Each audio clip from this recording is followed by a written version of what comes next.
Gold, trusted gold buyers. మీరు తాకట్టు పెట్టిన బంగారాన్ని విడిపించి ఈ రోజు ఉన్న మార్కెట్ ధరకు కొనబడను. మద్యం మత్తు మనుషులను రాక్షసులుగా మారుస్తోంది.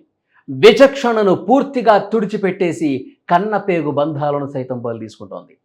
మద్యం మత్తుకు తోడు చిన్నపాటి క్షణికావేశం తోడైతే ఎలాంటి దారుణాలు జరుగుతాయో చెప్పేందుకు నిదర్శనంగా నిలిచింది వైఎస్ఆర్ కడప జిల్లాలో చోటు చేసుకున్న ఈ అమానుష ఘటన. కేవలం ఒక చిన్న చికెన్ పకోడీ వివాదం అండి ఒక ప్రాణం తీసే స్థాయికి వెళ్ళింది. శనివారం పూట నాన్ వెజ్ తెచ్చావని అన్న మందలించటమే తమ్ముడికి తీవ్ర ఆగ్రహాన్ని తెప్పించింది. ఆ కోపంలో రక్త సంబంధాన్ని కూడా మరిచిపోయి సొంత అన్నను గొడ్డలితో కిరాతకంగా నరికి చంపాడు. వైఎస్ఆర్ కడప జిల్లా బ్రహ్మంగారి మఠం మండల కేంద్రంలో చోటు చేసుకున్న ఈ ఘటన స్థానికంగా తీవ్ర కలకలం రేపింది. బ్రహ్మంగారి మఠం పరిధిలోని రజక అన్నదాన సత్రం సమీపంలో వెంకట సుబ్బయ్య, సురేష్ అనే ఇద్దరు సొంత అన్నదమ్ములు నివాసం ఉంటున్నారు. వీరిద్దరికీ గతంలోనే వివాహాలు జరిగాయి. ఇద్దరు విపరీతంగా మద్యానికి బానిసలు కావడంతో వారి ప్రవర్తన నచ్చక భార్యలిద్దరూ కూడా వాళ్ళని విడిచిపెట్టి వెళ్ళిపోయారు. దీంతో ఆ అన్నదమ్ములిద్దరూ తమ వృద్ధ తల్లి వద్దే ఉంటూ జీవనం సాగిస్తున్నారు. రోజు మద్యం సేవించి ఇంటికి రావటం, ఏదో ఒక విషయంలో పరస్పరం గొడవలు పట్టడం వీళ్ళకి నిత్య కృత్యంగా మారిపోయింది. మద్యమత్తులో రోజు జరిగే ఆ రచ్చ చివరికి ఇంతటి ఘోరానికి దారితీస్తుందని ఆ తల్లి కూడా ఊహించలేకపోయింది. శనివారం రాత్రి సమయంలో తమ్ముడు సురేష్ బయటకు వెళ్ళి మద్యం తాగి ఇంటికి వస్తూ చికెన్ పకోడీ ప్యాకెట్ తీసుకున్నాడు.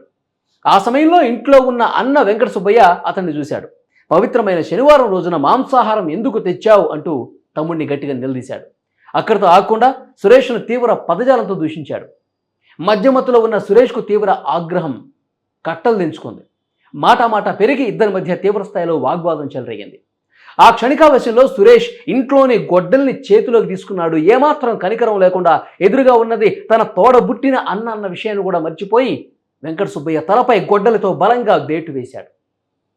తీవ్ర గాయానికి గురైనటువంటి వెంకట సుబ్బయ్య రక్తపు మడుగులో కుప్పకూలిపోయాడు. అయితే అంతటితో సురేష్ ఆగ్రహం చల్లారలేదు. దారుణానికి ఒడిగట్టిన తర్వాత అతడు బయటికి వెళ్ళిపోయాడు. బయటికి వెళ్ళి మళ్ళీ మద్యం సేవించి కాసేపటి తర్వాత తిరిగి ఇంటికి వచ్చాడు. అప్పటికే రక్తపు మడుగులో ప్రాణాలతో కొట్టుమిట్టాడుతున్న అన్నను చూసి కూడా అతనిలో ఏమాత్రం పశ్చాత్తాపం కలగదా. పైగా మళ్ళీ గొడ్డలి చేతపట్టి నేలపై పడి ఉన్న వెంకట సుబ్బయ్య గుండెలపై మరొకసారి బలంగా నరికాడు. గొడ్డలి వేట్లకు తీవ్ర రక్తస్రావం కావడంతో వెంకట సుబ్బయ్య ఘటనా స్థలంలోనే ప్రాణాలు విడిచాడు. కళ్ల ముందే కొడుకు మరో కొడుకును కిరాతకంగా చంపేయటాన్ని చూసి ఆ తల్లి గుండె పగిలిపోయింది. స్థానికులు ఇచ్చిన సమాచారంతో పోలీసులు ఘటనా స్థలానికి చేరుకుని పరిస్థితిని పరిశీలించారు. రక్తపు మడుగులో పడి ఉన్న మృతదేహాన్ని స్వాధీనం చేసుకుని పోస్టుమార్టం నిమిత్తం ఆసుపత్రికి తీసుకెళ్లారు. ఈ ఘటనపై పోలీసులు కేసు నమోదు చేసుకున్నారు. నిందితుడిని అదుపులోకి తీసుకున్నారు. దర్యాప్తు వేగవంతం చేశారు.